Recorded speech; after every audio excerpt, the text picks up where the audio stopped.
Om Guru Paramatma Siddhi Hum. Om Guru, my soul name Siddhi Hum.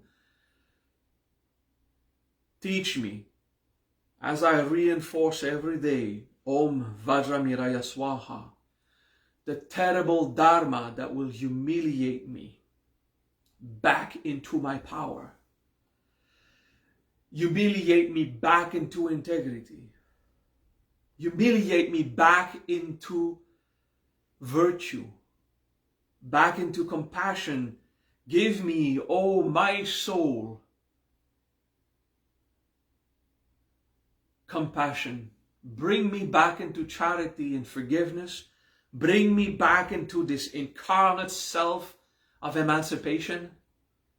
Brahma, Vishnu, Shiva, humiliate me back into the truth.